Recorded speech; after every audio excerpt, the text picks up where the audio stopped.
je vais vous demander de vous connecter et d'obtenir toute information à l'essence du thème,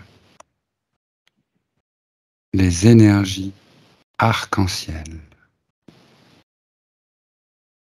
Vous obtenez toute information. Et dès que vous en avez, vous levez la main pour prendre la parole.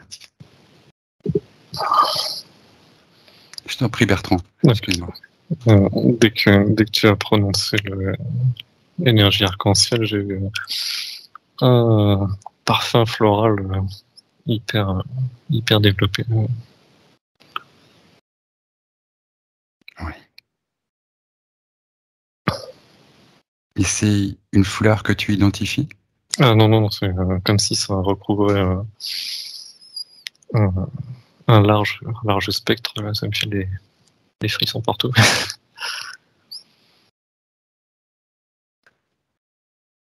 Nathalie? Alors, moi, ce que je perçois, c'est j'ai vu comme une ouverture,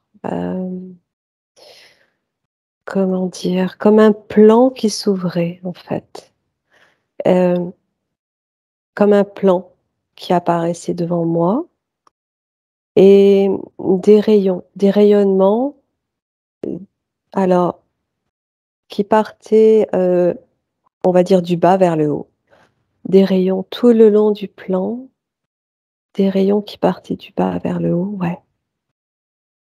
Et depuis ce plan, c'est comme si ces énergies appartenaient, à un plan particulier et en même temps, ce plan, il est relié à l'énergie du cœur. Donc je sais pas trop expliquer. Pour l'instant, c'est ce que j'ai ressenti. C'est pour ça que j'ai le chakra du cœur qui est vraiment frais là depuis bien avant le sujet. C'est comme si ça s'expansait. Ouais. Ouais, c'est ça. En fait, moi, j'ai perçu différentes dégradés de couleurs et puis j'ai entendu porteur de multiples fréquences. Ok.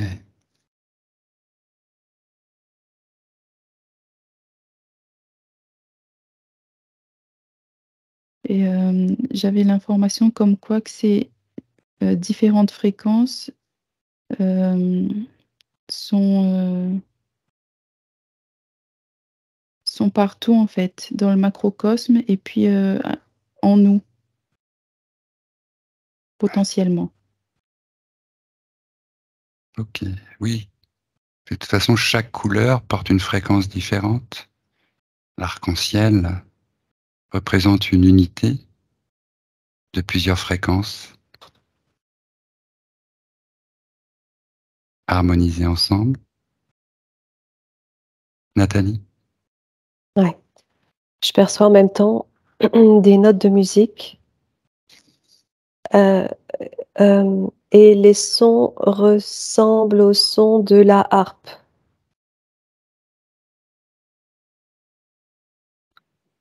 C'est beau.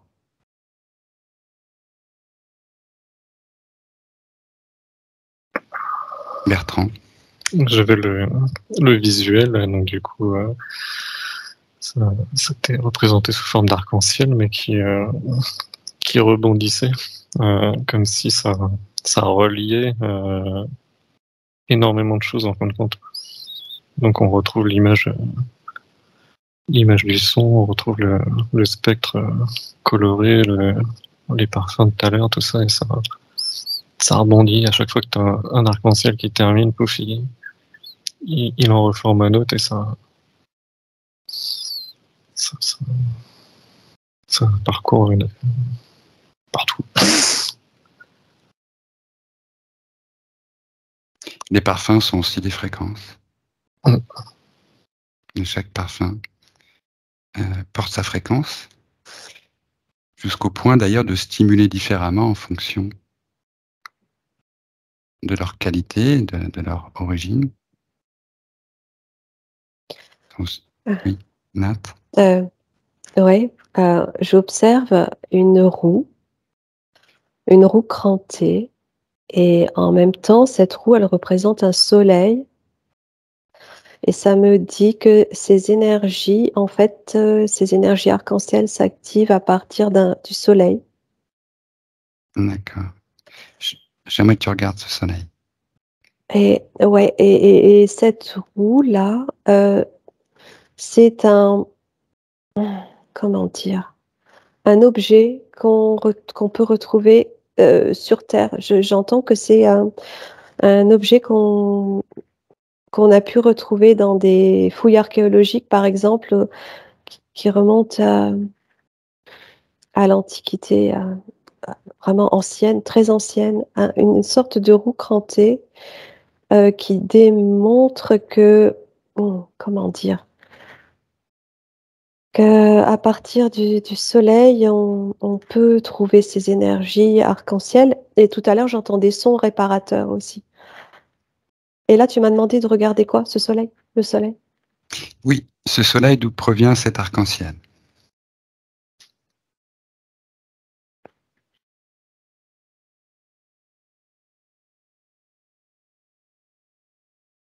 J'entends que c'est la source. Plus précisément, L'origine. Le soleil source. Le soleil source.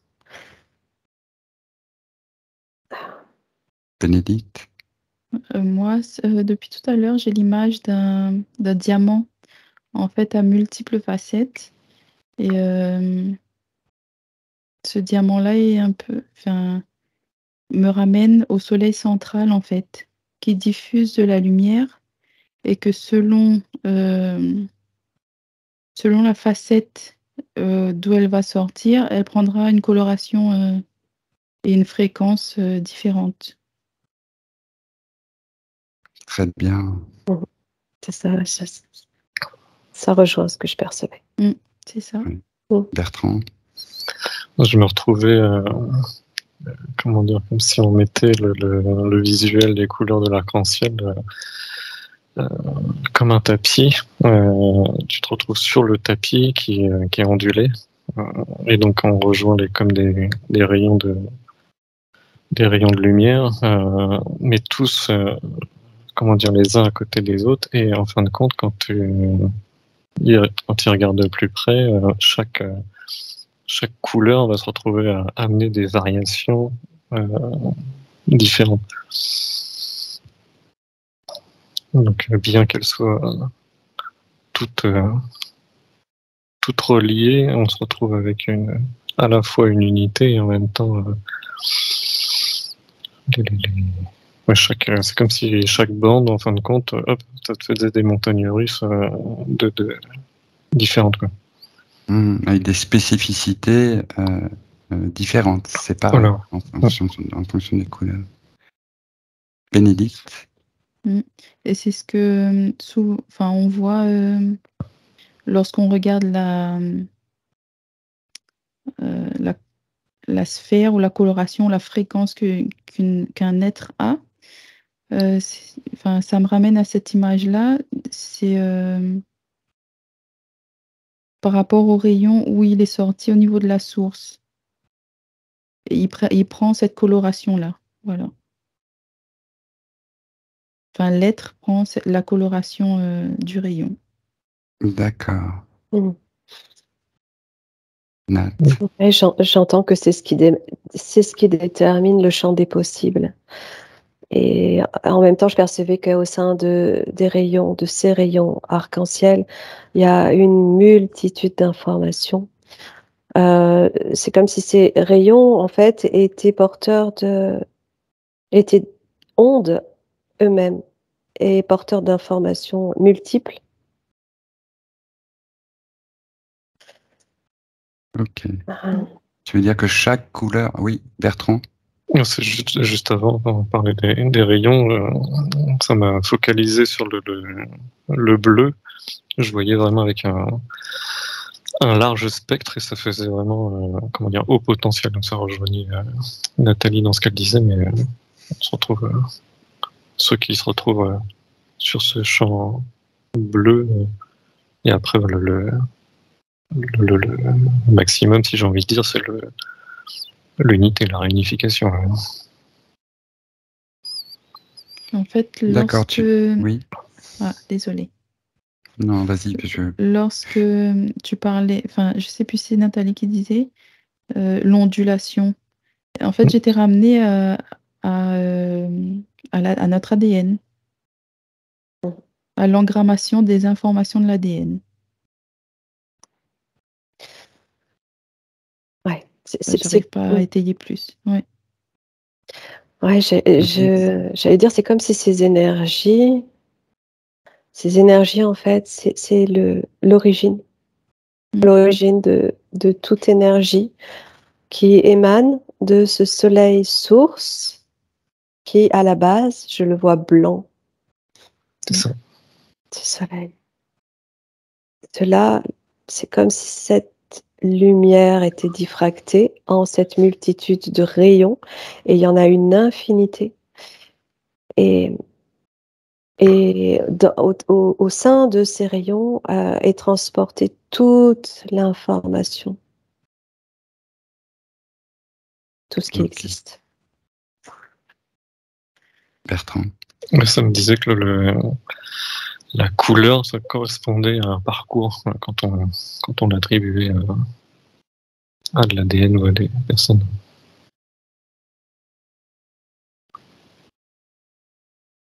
Bien, j'aimerais bien que vous observiez un petit peu précisément cette relation entre ces énergies arc-en-ciel et l'engrammage de l'ADN. Que j'étais en train de regarder. Ça passe par le cristal, d'après. Pardon, je ne sais pas si quelqu'un voulait s'exprimer, mais ce que je perçois, ça passe, c'est comme si l'information, pour être retransmise ou engrammée, en fait, il fallait qu'elle passe par le biais d'un cristal. Et au travers du cristal, l'arc-en-ciel se dessine. Et dans l'ADN, comment dire? Quand j'observe l'ADN, je vois ce cristal et les rayons arc-en-ciel à l'intérieur du cristal. Okay. Et les couleurs, et du coup, les couleurs sont différentes pour chacun. Ouais, Bertrand. C'est la même chose avec le cristal. En fin de compte, c'est un prisme. Je vais vraiment sur le cristal, comme s'il servait de projecteur. Tu as le spectre des couleurs. Et quand j'avais visualisé l'ADN, de prime abord, c'est comme si je voyais un ADN non coloré. Et que le prisme allait le définir, en fait.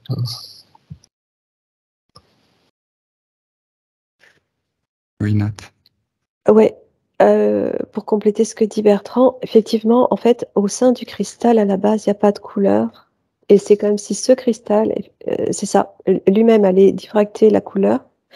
Et de là se crée cet arc-en-ciel avec ces infinités de possibilités de couleurs. Et je voyais qu'au sein à travers des rayons comme ça, alors comment dire, une conscience se positionnait sur une couleur. Comme un petit point qui vient se poser sur une couleur et dire là, je choisis mon identité. Ça rejoint, excuse-moi, j'interviens, mais ça rejoint mon histoire d'intention, de parcours, en fait, tout à l'heure. C'est vraiment tout à fait la question que j'allais vous poser, en fait. Ce qui fait interaction, en fait, entre cet ADN et cette énergie arc-en-ciel. Là, tu parles d'intention, Bertrand, de parcours, en fait. Mm. Mais qu'est-ce qui déclenche, en fait, cette interaction? Le point d'origine, c'est la source. Oui, mais l'ADN, il est en chacun. Il est dans une infinité d'êtres. Alors, est-ce qu'il y aurait des êtres qui seraient... Oui, j'entends en fait ce que vous dites. Qu'en fonction des fréquences, en gros, ce qui va pouvoir résonner plus ou moins avec des fréquences plus ou moins hautes de cette énergie en arc-en-ciel qui en contient une infinité, l'interaction va se produire à ce niveau-là. C'est-à-dire qu'on est toujours en relation avec ces énergies arc-en-ciel, sauf qu'on est sur des fréquences plus ou moins hautes et que du coup, on le ressent d'une façon plus ou moins élevée. C'est ça, t'es redéfini. C'est ce que ça veut dire. Nat? Ouais, ce que je percevais là, c'est que...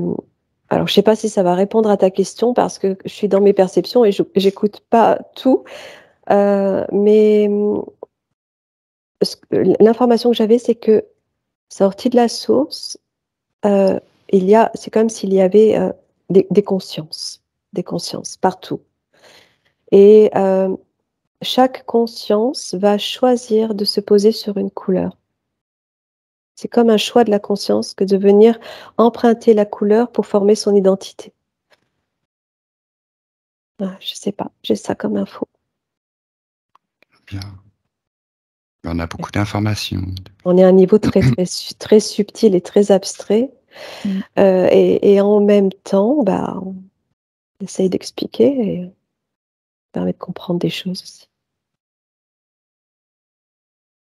Bien. J'ai une question à vous poser. C'est peut-on et comment se sert-on de ces énergies arc-en-ciel pour soigner?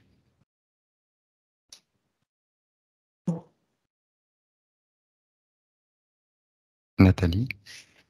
J'ai tout de suite, je le ressens dans le cœur. Et quand tu as posé la question tout au départ concernant ce thème sur les énergies arc-en-ciel, j'ai tout de suite senti cette ouverture. Je t'ai parlé d'ouverture sur un plan et je sentais cette ouverture à partir du cœur. Et là, quand tu demandes comment s'en servir pour soigner, je ressens qu'on les a tous en nous, en chacun de nous. Et que c'est par l'intention à partir du cœur qu'on peut émettre, transmettre ce soin. Ça fait partie de nous, en fait. Je ressens ça. D'accord. On n'a pas besoin de spécifiquement se concentrer sur l'arc-en-ciel pour produire un soin. C'est ça. C'est pas un en plus. Bertrand? Moi, quand tu as posé la question, ça me disait indirectement, en fin de compte. C'est pas, je le comprends, ou c'est pas t'as pas directement, tu n'utilises pas directement l'énergie arc-en-ciel. En fin de compte, c'est que tu l'as consciemment ou inconsciemment, tu vas balayer le spectre. En fin de compte, donc tu vas l'utiliser, d'accord, mais tu vas pas dans son entièreté. Quoi. Oui. Tu peux pas accaparer le système arc-en-ciel pour le diriger vers un soin, mais tu vas pouvoir produire un soin en fonction de où tu te situes dans la gamme des couleurs. Tu vas orienter la fréquence par rapport à la situation. C'est le terme qui me vient, mais la maladie ou peu importe. Et donc la couleur, la vibration, peu importe. D'accord. Donc, oui, Nathalie? Ouais, en même temps, je ressentais que aussi, on pouvait aussi se connecter par le biais de notre intérieur et de notre cœur. Comment dire, de ce canal du cœur, on peut se connecter au canal de la source à partir de laquelle sont émises toutes ces ondes arc-en-ciel, pour diffuser le soin et l'approprier. Si en nous, comment dire, l'atteinte ne suffit pas, tu vois, on peut aussi accéder à l'information universelle à partir de cette source, soleil, pour aller chercher la bonne, ouais, je dirais, couleur, intonation. Ouais. Ça me disait, c'est l'encyclopédie. Mm. Ouais. Alors, si j'ai bien compris, cette énergie universelle, elle est diffusée, cette énergie arc-en-ciel est diffusée de façon universelle depuis le soleil central, la source. Donc pour nous, est-ce qu'il s'agirait du soleil central nommé Alcyone? Ça Ou me est-ce dit qu'il non. s'agit d'autre chose? Ça te dit non? Moi, Mm. moi j'entends et bien au-delà. Oui, voilà, c'est ça, D'accord. exactement. Il y a plus grand. Mm. C'est, en fait, pardon, je Je peux? t'en prie, vas-y. Vas-y. Ce que je perçois, c'est qu'il y a ce soleil gigantesque qui est la source, comme étant ce soleil blanc, hein, un soleil, voilà. Et ensuite, je vois dans le même alignement d'autres soleils de plus en plus petits, jusqu'à parvenir au soleil d'un système comme le nôtre, tu vois. D'accord. Et c'est comme si il y avait une direction, un alignement de tous ces soleils. C'est D'accord. comme s'il y avait un écho entre chacun pour répercuter l'information de la source. D'accord. En fait, ce serait des soleils miroirs de Mm. cette énergie arc-en-ciel Comme alignés. fractal. Donc ça fait vraiment une continuité. Ouais. Ouais. Ouais, comme des fractales, c'est ça. Bien. Maintenant, j'aimerais que vous vous connectiez à l'essence du terme pont arc-en-ciel. J'ai pas compris. Moi non plus. Ouais. Pont. Pont Pont arc-en-ciel. Ah, pont. Oh, on Ah, n'entendait avec pas là. Pont de lumière. Ah oui, je ne j'entendais sais pas on. ce que vous avez Ouais. entendu. Bah là, moi aussi, je peux parler tout de suite. Oui, oui, vas-y, Bertrand. Ça me ramène à ce que j'avais vu tout à l'heure avec les arcs-en-ciel qui rebondissent. On est toujours dans cette continuité sans fin. Donc nous, on a le visuel qu'on connaît de l'arc-en-ciel, mais du coup, on peut l'imaginer très très grand comme infiniment petit dans le concept. Mais c'est putain, on est toujours sur ces vagues. Hop là, ça rebondit, ça continue, ça perpétue. Quoi. Ouais, moi, je voyais les ponts entre chaque soleil, chaque fractal, en fait, qui se faisait de l'un à l'autre, comme étant l'écho et la transmission d'informations de toutes ces énergies arc-en-ciel à la base qui se répercutent de soleil en soleil. En fait, je réalise là que le soleil, notre soleil, c'est notre messager, si je peux dire.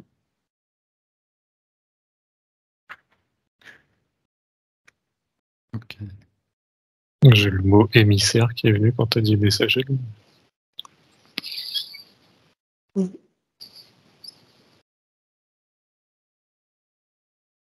Moi, je ne sais pas, mais j'ai l'image, j'arrive pas à expliquer, hein, d'un arc-en-ciel qu'on peut voir, mais je vois son reflet en miroir qui continue en fait.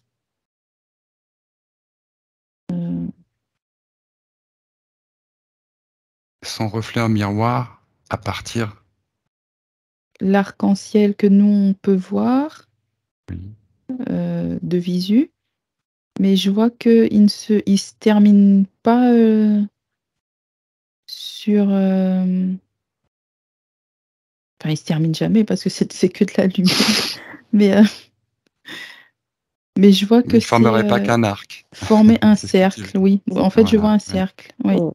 Si, Un si je peux me circum. me permettre une question, du coup, si tu changes la caméra de position, est-ce que tu le vois autrement? Angle.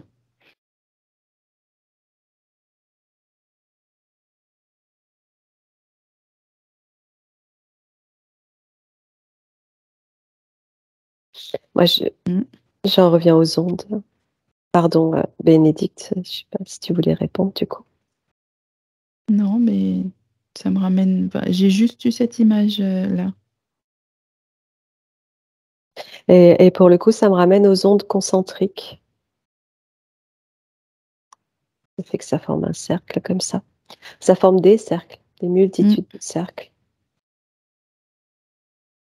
Parce que personnellement, quand Bénédicte a fait son descriptif, ça m'a renvoyé sur la spirale, hein, limite la spirale ADN. Ouais. Une reliance. Ouais. Est-ce qu'on peut la visualiser scindée en deux et en même temps, ça nous renvoie à l'ensemble.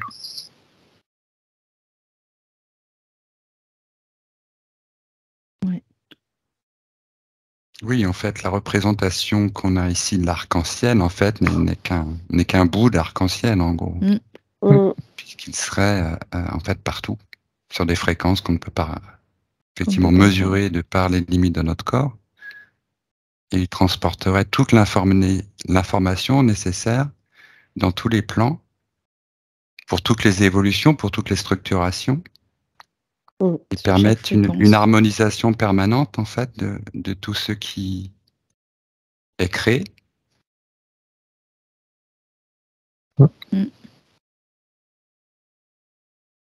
Ok, si vous n'avez pas d'autres informations, nous allons prolonger cette enquête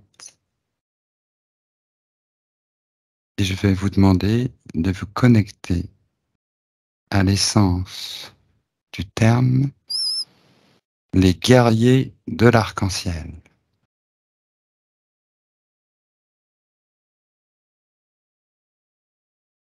Est-ce que vous avez quelque chose? Alors, tout à l'heure, j'ai ressenti au début, je ne l'ai pas exprimé, mais j'ai ressenti la présence d'archanges comme étant les messagers de ces ondes d'arc-en-ciel, en fait. Et Est-ce que tu as des noms? Pardon. Quand tu dis guerrier arc-en-ciel, ça me renvoie justement à cette information que j'ai eue tout à l'heure. Archanges, ces archanges. Des noms? Si ça te venait, puisque je sais que les archanges ont des noms. Alors moi, ça me dit que le mot guerrier ne convient pas. Je n'arrive pas à aller plus loin. Oui, c'est vrai. J'arrive pas à aller plus loin. Alors c'est un autre terme, les cavaliers de l'arc-en-ciel. Mais c'est plus noble, c'est une noblesse. En fait, moi, je vois qu'il est comme si qu'il y a un représentant, enfin pas un représentant hiérarchique, mais un représentant pour différentes colorations, en fait. C'est ça. Que l'on pourrait appeler rayon, voilà. C'est les biomanes. C'est les biomanes. Bioman. Ah oui. Oui, ils avaient chacun une couleur. Et plutôt que guerrier ou cavalier, j'avais plutôt messager aussi, tu vois. Messager, c'est ce qui conviendrait le mieux, en fait. Celui qui porte le message de l'information contenue dans ces arcs, dans ces rayons et dans ces ondes circulaires. Parce que c'est un guide.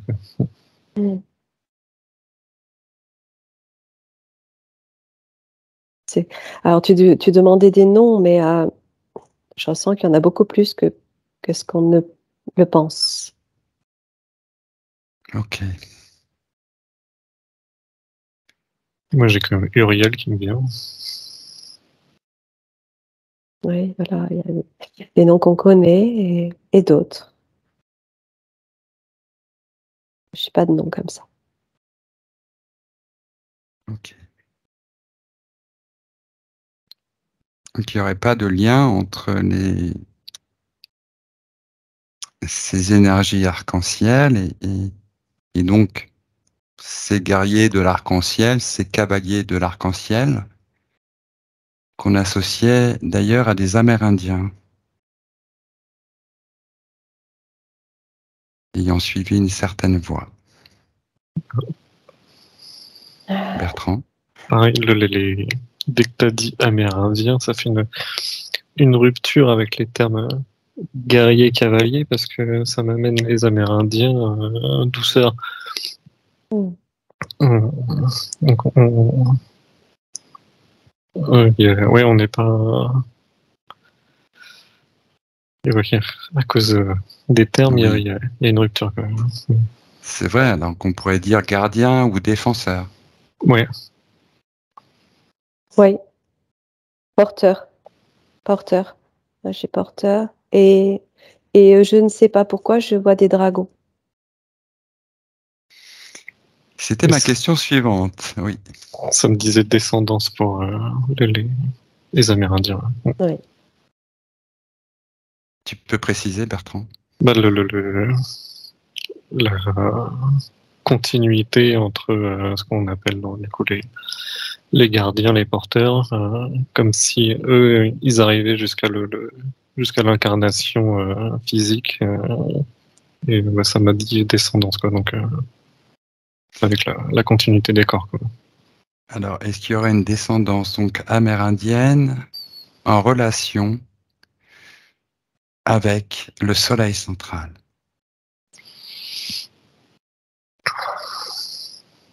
Moi, Les j'ai un oui. Pléiades.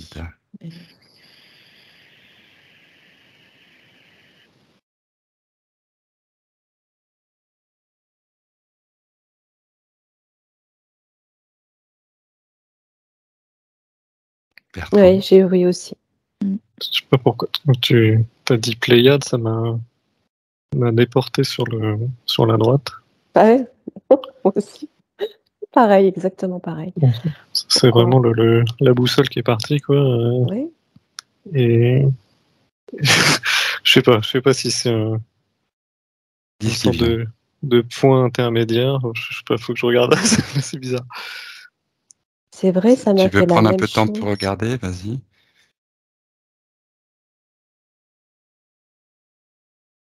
C'est, ouais, ce que ça me dit, c'est qu'il n'y a pas que les Pléiades.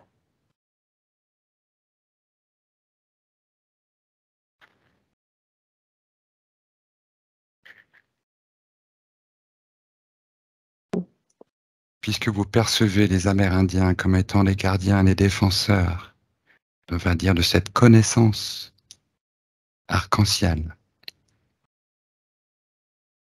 Je t'en prie, Bertrand. Je vais juste préciser, excuse-moi, c'est que ça me dit, il n'y a pas que eux. Hein. Oui, tout à fait. Mm. Tout Donc, à fait, je je sais confirme. pas, par rapport à la question que tu allais poser, si tu voulais focaliser. J'avais les Indiens d'Amérique du Sud aussi. Les Incas, enfin, de Ah la oui, partie centrale, sud. Mais les Amérindiens, c'est tout le peuple indien. Ouais, mais Tous les peuples. ça touche tout le globe en fait, hein, Oui. si on s'en tient à nos connaissances. C'est-à-dire toutes les souches amérindiennes, enfin, ou en tout cas en Ah, c'est relation pas, avec. faut déconnecter d'Amérindiens. Mm. C'est plus large. Peuple premier, j'entends. Ouais. D'accord. Parce que je ressens qu'il y a des peuples qu'on ne connaît pas. Mm. Mhm. Et Est-ce que vous avez la même sensation avec les... Oui, je t'en prie, Bertrand. parce que c'était sur l'enquête parallèle, le principe des Pléiades où on partait sur la droite, c'est plus comme un ping-pong, quoi. C'est-à-dire que si on s'en tient à l'expérience terrestre qu'on perçoit, ils sont repartis sur les Pléiades. Ok. Tu parles des Mayas? Ouais, entre autres. Ouais. Ok, mais est-ce qu'ils étaient originaires des Pléiades? Pas seulement. Enfin, J'ai envie de dire, on le dirait aujourd'hui, mais il faut creuser plus loin. ouais, c'est ce que je ressens aussi. Là, on change de galaxie. Là. D'accord, tu irais encore plus loin. Donc les Pléiades ne seraient qu'une étape, c'est ce que tu veux dire. Ah ouais, ouais.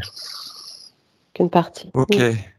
Par rapport à ce que vous avez dit concernant donc les gardiens, les détenteurs, les défenseurs de cette énergie arc-en-ciel, est-ce qu'on peut en dire autant donc des peuples africains?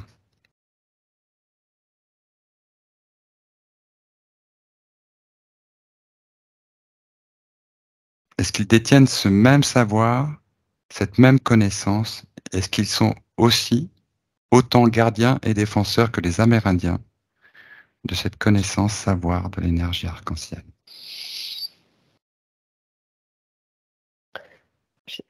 Mm. Nathalie? Je sais pas, j'entends que ça s'est perdu au niveau de l'Afrique. Ça s'est perdu, j'entends ça. Le savoir s'est perdu. Bertrand? Ouais, pareil, moi, il y avait un malaise quand tu as posé la question. Ça, non seulement ça matche pas, mais il y a, ouais, il y a un malaise. Mais Ouais, comme il y a des info. émotions qui montent là. Bon, vous vous détachez, tu te détaches des émotions, hein, tu prends juste l'information, Bertrand. Ouais. Ok, donc il y aura une rupture. Oui, il y a rupture. Il y a rupture. Ouais. Donc ce qui vient un petit peu corroborer en fait cette idée que à l'heure actuelle, les détenteurs, les gardiens, les défenseurs de cette lumière arc-en-ciel attribuée aux Amérindiens seraient plutôt justes. J'ai envie de dire dans notre conscience récente, quoi. On peut le statuer à un moment, si je puis dire. Ce qu'il y a, c'est que il y a toujours des représentants, donc la transmission perdure. Parce qu'il y a toujours des êtres qui transmettent ce savoir encore aujourd'hui, alors qu'ailleurs, ça s'est éteint. Mhm. D'accord. Par exemple, est-ce qu'on pourrait retrouver ce même savoir, cette même connaissance chez les Tibétains qui ont une Oui, mystique Ouais, approfondie, voilà, qui totalement. ont une connexion aussi. Mais- D'accord. Mais Oui, Bertrand. ce que j'ai envie de dire, c'est que j'ai envie de dire, tu peux le dire même toi, quoi. Toi, moi, n'importe qui. On retrouve nos petits arcs-en-ciel qui rebondissent là. C'est D'accord. c'est simplement des vibrations partout là.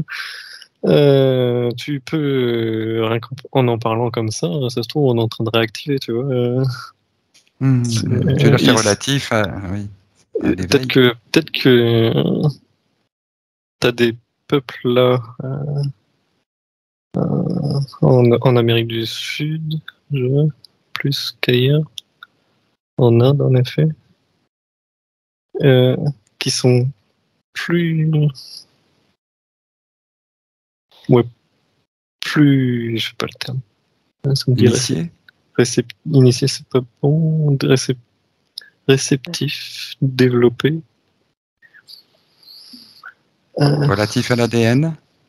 Par rapport à l'ADN, oui. Ouais. C'est ce que je ressens. Ouais, puis c'est des mémoires. Hein. Des mémoires C'est contenues pour dans ça. l'ADN. Sur ça, ça peut se réactiver facilement.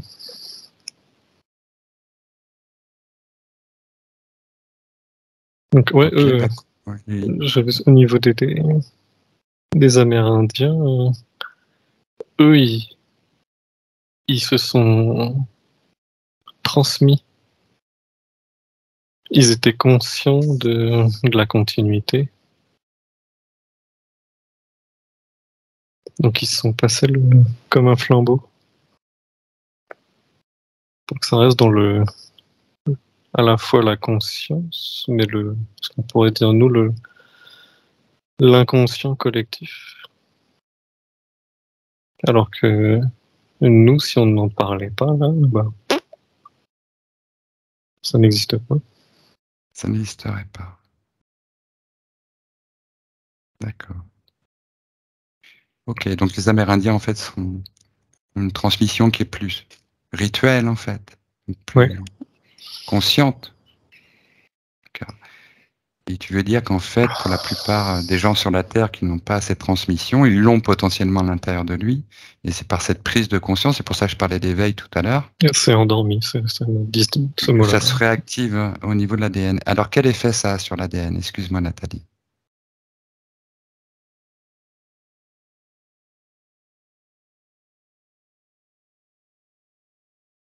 Je vois que ça réactive, oui, ça réactive des brins, oui.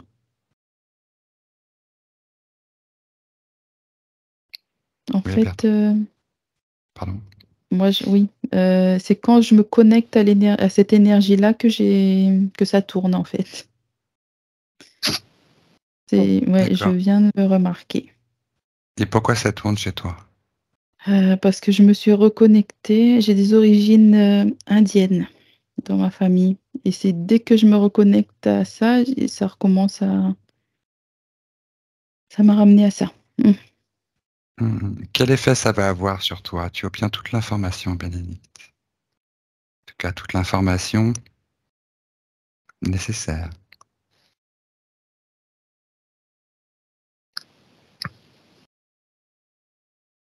Je ressens et je vois une reconnexion profonde à la Terre, comme je voyais en fait au tout début de la mise en EMC, là.